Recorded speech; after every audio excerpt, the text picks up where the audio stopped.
అత్యాధునిక labs, international collaborations, advanced placements. మీ dream career ని రీచ్ అవ్వడానికి మీ best choice Godavari global university.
ఎంత గండం గడిచింది. ఎందుకింత అగాయిత్యం చేసావు? చెప్పమ్మా. అన్నయ్యని ఆపడానికి నాకు అంతకంటే మార్గం కనిపించలేదు. అన్నయ్య అతన్ని కొట్టి చంపేస్తాడేమని భయం వేసింది. నీ భయం ఇదొక్కటేనా? ఇంకేమైనా ఉందా? మేమిద్దరం ప్రేమించుకుంటున్నాం. ప్రేమించుకుంటే ఈ జై కామరాజు వడయారు కొడుకును కొడతారా? ఒక్కొక్కడిని నా రోడ్డు రోడ్ల కింద పెట్టి అప్పుడన్నట్లు నడిపేస్తాను. నేను మంచికి కన్నడ కంటీలవను, చెడుకు చందనం స్మగ్లర్ వీరప్పన్ని. కొట్టింది కాక పెళ్లి చేసుకోమని అడగడానికి వచ్చారా? జరిగిన దానికి క్షమించమని అడగడానికే వచ్చాం. క్షమించను. ప్రధానమంత్రి ఫోన్ చేసి చెప్పినా క్షమించను. ప్రధానమంత్రి ఏమో. అలాగా. హలో, నువ్వా? మా ప్రసాద్ను కొట్టిన విషయం నీ దాకా వచ్చిందా? నా కొడుకును కొట్టిన వాళ్ళను తారులో కలిపి రోడ్డు వేసేంత వరకు నిద్రపోదని నా రోడ్ల మీద ప్రమాణం చేశాను రా. నా బావమరిది అమెరికా నుంచి. అప్పుడే నా పరువు ఇండియా దాటి అమెరికా దాకా వెళ్ళింది. అసలు నా ఇంటికి రావడానికి సిగ్గులేదు మీకు? చూస్తే దిట్టంగా నలుగురున్నారు.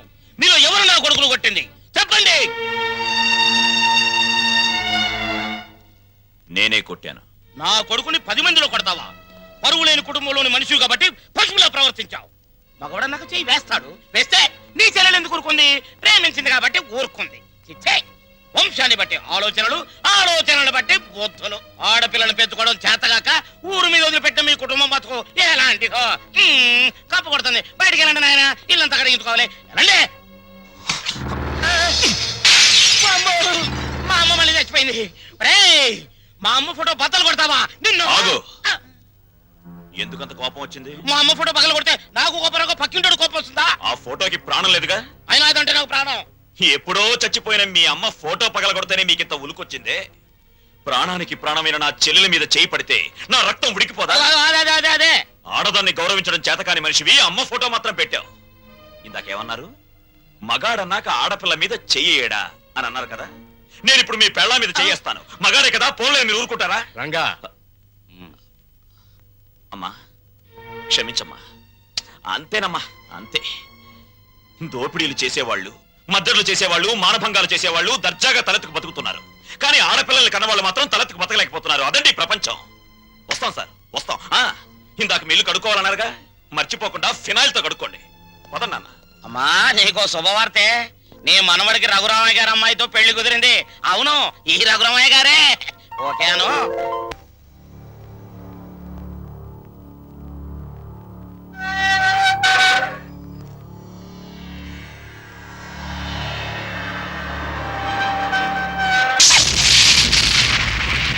నేను ఇవాళ జైల్లోంచి విడుదలై వస్తున్నాను తెలుసు కూడా వెల్కమ్ చెప్పడానికి ఎందుకు రాలేదే?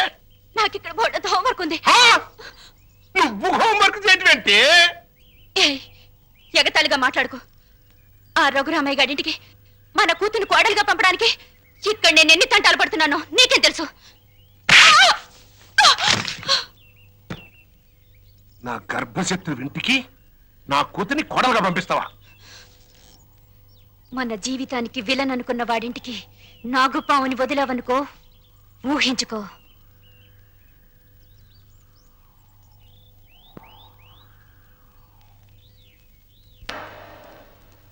నాన్నగారు, తమ్ముడు చదువుతున్న కాలేజీ ప్రిన్సిపాల్ గారు మీకు ఈ లెటర్ పంపించారు. ప్రిన్సిపాల్ ఆ. చదువు.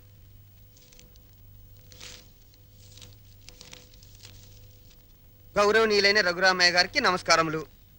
మీ అబ్బాయి రవి గురించి ఒక ముఖ్యమైన విషయం మాట్లాడాలి. బయలుదేరి వస్తే ఒక ఆత్మహత్యను నివారించిన వారు అవుతారు. ఇట్లు భవదీయుడు Bhavani Prasad, principal, MRC college. మీ అబ్బాయి రవి ప్రవర్తన ఏం బాగోట్లేదు. అయితే వాడు మా రవి అయి ఉండడు. తమ పిల్లల గురించి పెత్తండ్రి అలాగే అనుకుంటాడండి. కానీ మీ వాడు సామాన్యుడు కాదు. కొత్తగా చేరిన స్టూడెంట్స్ ని ర్యాగింగ్ చేయటం, ఆడపిల్లల్ని అల్లరి చేయటం, లెక్చరర్స్ ని ఏడిపించడం. మా ప్రిన్సిపాల్ గారిని కూడా ఏడిపిస్తున్నాడండి. ఎస్. మీరు మా వాడి మీద వేస్తున్న అభాండాలు నమ్మలేకపోతున్నామండి. వాట్? నావి అభాండాలా? What do you mean by అది కాదండి. రే రంగా, నువ్వు ఊరుకో. సార్ మా వాడు నో నో నో నో. మీరు వెళ్ళి కాసేపు ఆ పక్కన వెయిట్ చేయండి. నేను మీ వాడిని పిలిచి విచారిస్తాను. అతనేమిటో అతని ప్రవర్తన ఏమిటో మీకే తెలుస్తుంది. ప్యూన్. ఇవన్నీ ఒట్టి గ్యాస్ కవర్లే. రవి గారు, మిమ్మల్ని ప్రిన్సిపాల్ గారు పిలుస్తున్నారు. ఏంటి పిలిచారట? What is the matter? మొన్న కాలేజీలో కొత్తగా చేరిన సుబ్బారావు అనే కుర్రాడిని నువ్వు ర్యాగింగ్ చేశాం. ఫలితంగా అతని కాలు విరిగిపోయింది. దానికి నీ సమాధానం ఏంటి? పుత్తూరు వెళ్ళి కట్టించుకోమనండి. కొత్తగా కాలేజీకి వచ్చిన వాళ్ళని ర్యాగింగ్ చేయటం పాత రోజుల నుంచి వస్తున్న ఆచారం. దానికి ఇప్పుడు విచారణ ఏంటండి నా బొంద? ఆ కుర్రాడి సంగతి అలా ఉంచు. రాణి అనే అమ్మాయితో నువ్వు తిరగటం అందరికీ తెలుసు. ఆ అమ్మాయి జీవితాన్ని నువ్వు నాశనం చేశావు. ఆ పెళ్లి ఇప్పుడు గర్భవతి. నాకు తెలియకుండా మీకెలా తెలుసు సార్? మీ దగ్గరకు వచ్చి చెప్పుకుందా? Shut up. లేకపోతే ఏంటి సార్? నాలాంటి గ్లామరస్ అబ్బాయికి 10 మంది గర్ల్ ఫ్రెండ్స్ ఉండటం చాలా సహజం. మీరంటున్నట్టు ఆ అమ్మాయిని నేను అనుభవిస్తే ఆ అమ్మాయి కూడా నా వల్ల అనుభూతిని పొందింది. ఇది తప్పు అని మీరనుకుంటే ఆడవాళ్ళందరినీ పువ్వుల్లో పెట్టి పూజించుకోండి. కానీ నేను చేసేది ఇంతే. అమ్మాయి రాణి, రాణి, ఇతను చెప్పిందంతా విన్నావు కదా. నువ్వేమైనా చెప్పదలుచుకుంటే నిర్భయంగా చెప్పు. సార్, ఏ పరువు గల ఆడపిల్లైనా కావాలని కాలు జారదు. ప్రేమించిన వాడు తనే సర్వస్వం అని నమ్మించినప్పుడు విచక్షణ పోవచ్చు. నన్నంత నమ్మించి దుర్మార్గానికి హద్దులు ఉండవని నిరూపించాడు ఈ మహానుభావుడు. ఊరుకో అమ్మా, ఊరుకో. ఆ అమ్మాయి అభిప్రాయం నీ అభిప్రాయం తెలుసుకున్నాను. ఇంకా మీ అమ్మా నాన్నల అభిప్రాయం తెలుసుకోవాలి. తెలుసుకోవాలనుకుంటే మా ఇంటికి వెళ్ళండి. వాళ్ళు మన క్యారెక్టర్ కి యూ సర్టిఫికెట్ ఇస్తారు. అక్కర్లేదు. రఘురామయ్య గారు, దయచేయండి. విన్నారా మీ అబ్బాయి మాటలు? అమ్మా, నువ్వు అమ్మాయి పక్కన నిలబడు. చెల్లి నువ్వు కూడా. రేయ్, ఇప్పటి వరకు నువ్వు ఆడదాని గురించి మాట్లాడిన మాటలు తిరిగి ఒక్కసారి మాట్లాడు. అమ్మా చెల్లి కూడా ఆడవలేరా? మాట్లాడు. అమ్మ చెల్లి దానిలా ప్రవర్తించే మనుషులు కాదు. అవునవును. అటువంటి పవిత్రమైన ఇంట్లో దుర్వాసన కొట్టే మాటలతోనూ చేతలతోనూ నువ్వు ఒక్కడే పుట్టుకొచ్చావు. ఆ అమ్మాయిని ఏం చేద్దాం అనుకుంటున్నావు? అది కాదు నాన్న, నేను ఆ అమ్మాయిని అనిపించిన మాట నిజం. కానీ బ్రోతలుగా భావించి అనిపించాను. నిజంగా ప్రేమించుంటే ఆ అమ్మాయి తల్లి ఎవరు, తండ్రి ఎవరు, సంప్రదాయం ఏంటి అని తెలుసుకున్నాను కదా. అయినా ఆఫ్టర్ ఆల్ దాని గురించి ఆలోచిస్తారేంటి నాన్న? ఆ అమ్మాయిని పెళ్లి చేసుకుంటావా లేదా? అది కాదన్నయ్య. నోరు మీరే దుర్మార్గుడా. ఆ పిల్లకి అన్యాయం చేయకన్నయ్య. ఈ పెళ్లి జరగకపోతే అందరం కలిసి నీ అంతు చూస్తాం. నీతో పాటు మేము చేస్తాం. చెప్పరా? చెప్పు చెప్పు. చెప్పు. సరే, దండలు తెప్పించండి.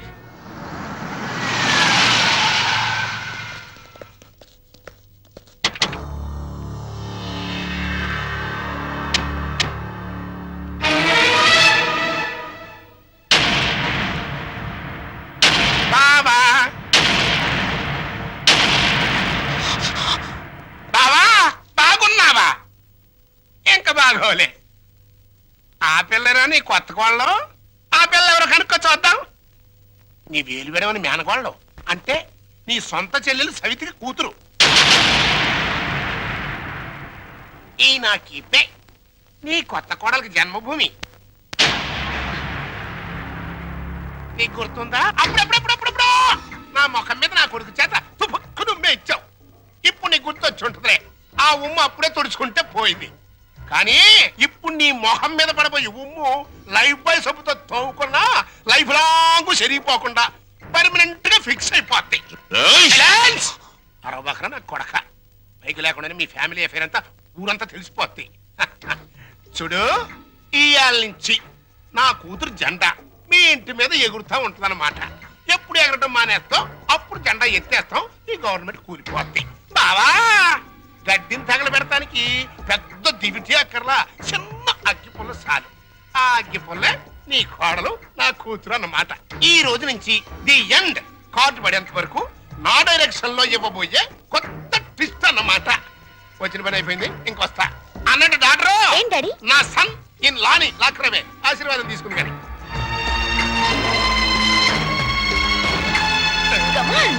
రారా సన్నిల్లా.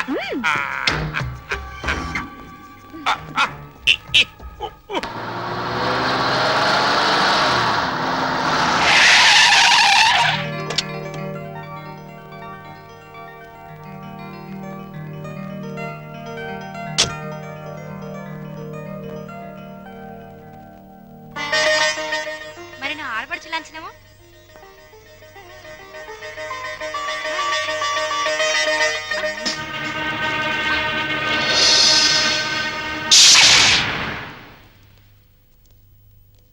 కుడికాలు లోపల పెట్టిరమ్మా.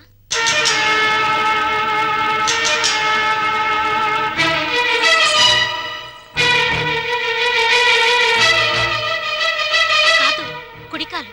కీప్ లెఫ్ట్ అన్నారు పోలీసోళ్ళు. అవునవును, కీపు ఎప్పుడు లెఫ్టే. వైఫే రైటు. ఈ జ్ఞానం ఎప్పుడు వస్తుందో. అత్తా మామూలుకి నమస్కరించమ్మా.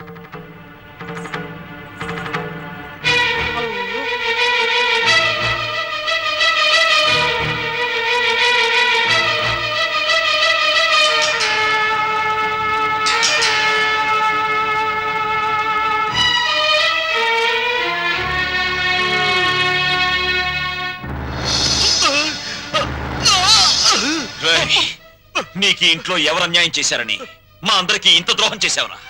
రాణి ఎవరో ముందు నాకు తెలీదు. తెలిసిన తర్వాత ఆ అమ్మాయి లేకుండా నేను బతకలేని తెలిసింది. నన్ను చంపినా సరే నేను మాత్రం రాణినే. రేయ్, రేయ్, ఆపరా.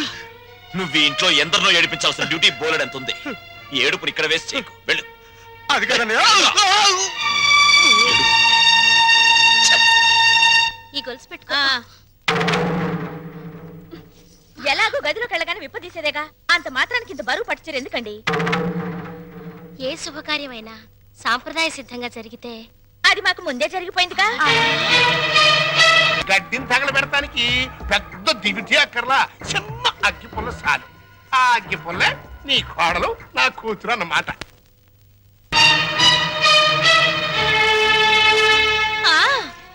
మా అత్తయ్యకి మావయ్యకి అందరికీ తెలుసు.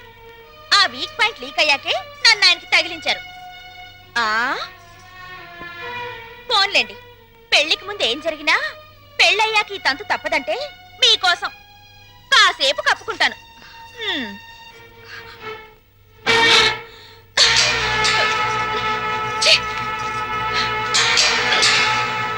మీరందరూ పోండి.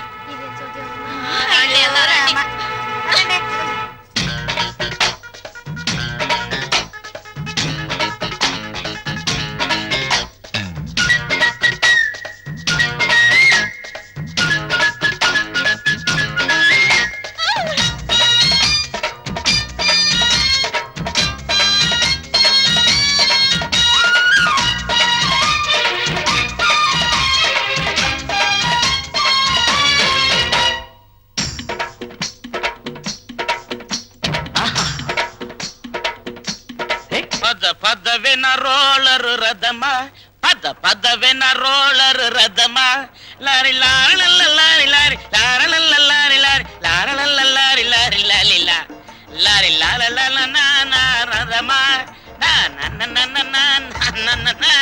ఏమండి, పెళ్లి నాటికైనా చేరతామా దీంట్లో? పెళ్లికెళ్తూ కూడా ఈ రోలర్ మీద ఏంటి నాన్న?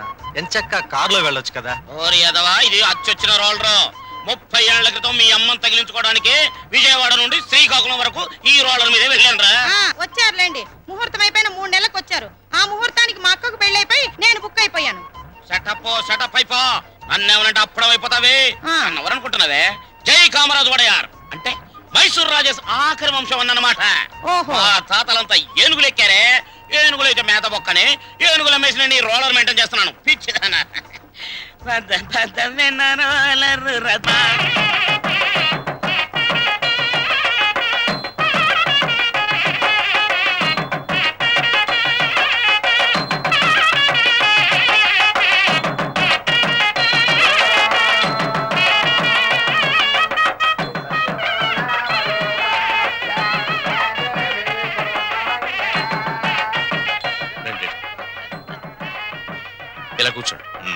ఎక్స్క్యూజ్ మీ, ఒక్క నిమిషం. నమస్కారం. నమస్కారం, కూర్చోండి. ఆ, అవునారా? 1,00,000. 2 లక్షలు. ఆ, బాబు ఆ, నువ్వు వెళ్ళి పని చూసుకో. ఆ.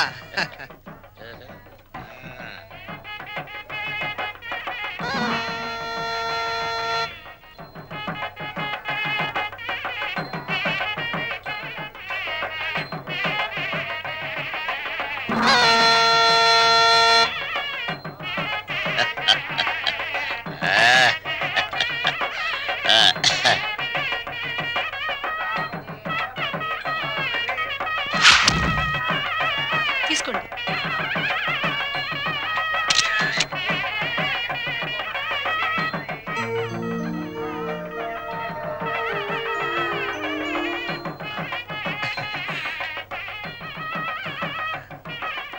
అమ్మా ఒక్కసారి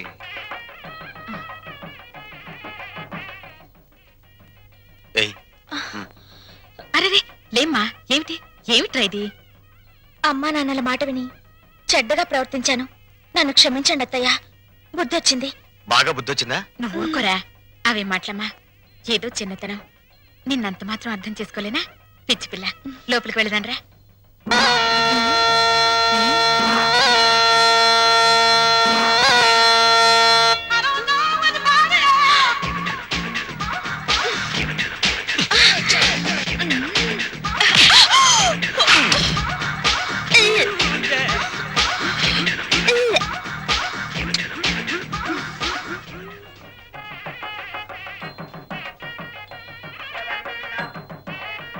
అత్తయ్య, ఏమిటి ఏమైందమ్మా? తప్పుల మీద తప్పులు చేసి మావయ్య గారి మొహం చూడాలంటేనే నాకు తల తీసేసినట్టుంది. రాణి, నాకు రంగ అసలు వరుస కన్నయ్య, మరో వరుసకి బావా.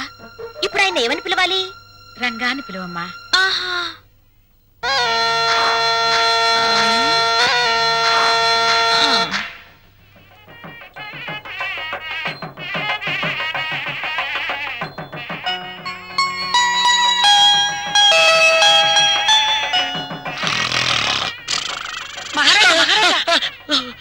మీరు ఎప్పుడైనా జైలుకి వెళ్ళారా? ఒకే ఒక్కసారి ఒకే ఒక్క రోజు వెళ్ళాను.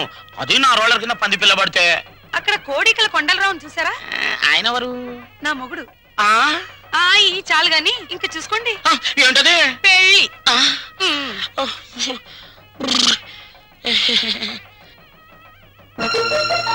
అత్తయ్య, మళ్ళీ ఏమిటమ్మా? అందరూ నా వంక మీ అబ్బాయి వంక చాలా హీనంగా చూస్తున్నారు. పరువు గల ఈ కుటుంబ గౌరవం నిలబెట్టడం కోసం మేమిద్దరం ఎటైనా వెళ్ళిపోయి బ్రతకాలనుకుంటున్నాం. అయ్యో, ఇంత చిన్న విషయానికని ఎక్కడికో పోవడం ఎందుకమ్మా? మీ మావయ్య గారితో చెప్పి డబ్బుకి ఏర్పాటు చేస్తాను. ఏదో వ్యాపారం చేసుకోండి. ఉమ్మడాస్తితో వ్యాపారం చేసి రేపు పొద్దున దివాలా తీస్తే ఆ భారం మొత్తం కుటుంబం మీద పడుతుంది. అందుకని ఇద్దరి కొడుకులకి చెందవలసిన ఆస్తి ఎవరిది వారికి పనిచేస్తే మీకే బాధరబందీ ఉండదు. దీన్ని తగల పెడతానికి పెద్ద దివిటి అక్కర్లా, చిన్న అగ్గి పుల్ల చాలు. ఆ అగ్గి పుల్లే నీ కోడలు, నా కూతురు అన్నమాట. కాదత్తయ్యా.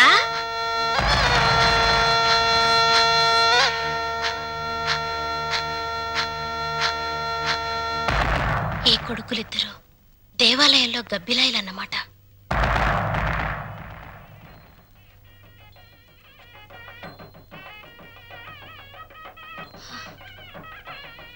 ఛ, అమ్మా, ఈ ఇంట్లో అన్ని అన్యాయాలు జరుగుతున్నాయి నాన్న. ఏమైందమ్మా? మా మరిది ఆస్తిలో వాటా కోసం ఏవేవో ఎత్తులు వేస్తున్నాడు. ఈయన వరుస కూడా పంపకం మీదనే ఉంది. అంతేనమ్మా, తల్లిదండ్రులు చూసేది పిల్లల పెంపకం, పిల్లలు చూసేది ఆస్తుల పంపకం. ఛ, మా మరిది చాప కింద నీరైతే ఈయన జేబులో తేల్లా కనిపిస్తున్నారు.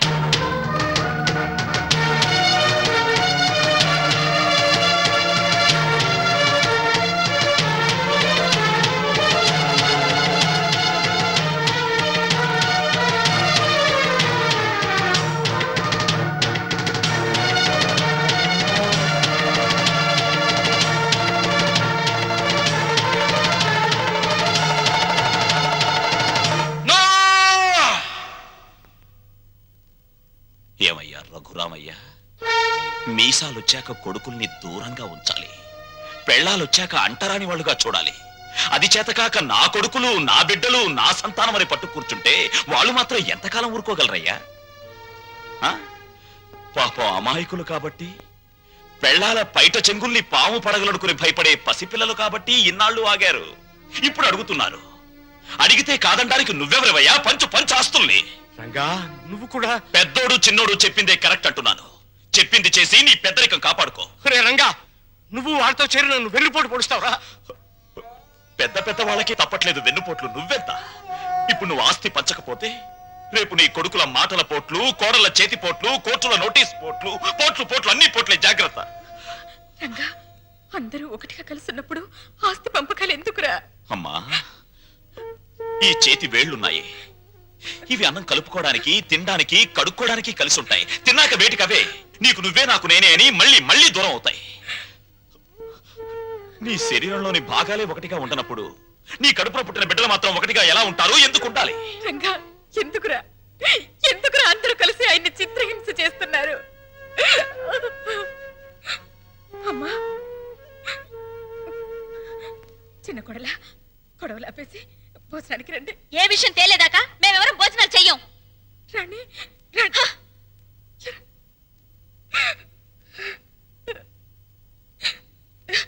ఏమండి, ఎందుకండి ఈ పట్టుదలలు? వాళ్ళు చెప్పినట్టు చెయ్యండి, ఆస్తి పని చెయ్యండి. పెళ్ళ మాటలు వినడానికి నేను నీ కొడుకులా చావటాను కానీ. ఏమండి, వాళ్ళ మాట వినండి. మనకు పెళ్ళయ్యాక నేను అడిగి మొదటి కోరిక, చివరి కోరిక ఇదేనండి. ఆస్తి పంచలేదన్న కోపంతో రేపు నేను చచ్చాక నాకు తలకొరవ పెట్టకపోతే అది ఎంత బాధో ఆలోచించండి. లక్ష్మి, వాళ్ళు మనిషిని, నువ్వు మనసుని చంపుతున్నారు. వద్దు, నాకు ఈ దరిద్రం వద్దు. అందరూ వినండి, నేను నా ఆస్తిని నా కొడుకులకి పంచుతున్నాను. నిజానికి నా ఆస్తిని 3 భాగాలు చేయాలి. 2 భాగాలు నా కొడుకులకి, 1 భాగం నాకు, నా భార్యకి. పేపర్లు తెచ్చుకోండి. ఈ ఆస్తి మొత్తం పంచేస్తాను. కానీ ఒక్క విషయం, నా భాగం కూడా నా కొడుకులిద్దరికి దానం చేస్తున్నాను. ఎందుకో తెలుసా? వాళ్ళు ఆస్తి లేకపోతే బతకలేని చవటలు గనక. నాన్న, మీ భాగం పంచడానికి వీల్లేదు. అది నా ఇష్టం రా. ఆ ఆవేశంలో తొందరపడుతున్నావు. బతికున్నంత కాలం బిడ్డలపై ఆధారపడి ఉండాలి. కాకి ఎంగిలి విసురుతారు, కుక్క కన్నం పెడతారు గాని ఆస్తి లేని తల్లిదండ్రులకు ఖాళీ కంచ కూడా వాసన చూపించరు. ఇప్పుడు నీతులు చెప్తున్నావా? ఇందాక నాకు, ఇప్పుడు నా కొడుకులకి వెన్నుపోటు పొడుస్తున్నావా? రే, పంపకాలు పూర్తయ్యేదాకా నువ్వు లోపలికి వస్తే నన్ను చంపుకు తినంత ఒట్టు. పో బయటికి.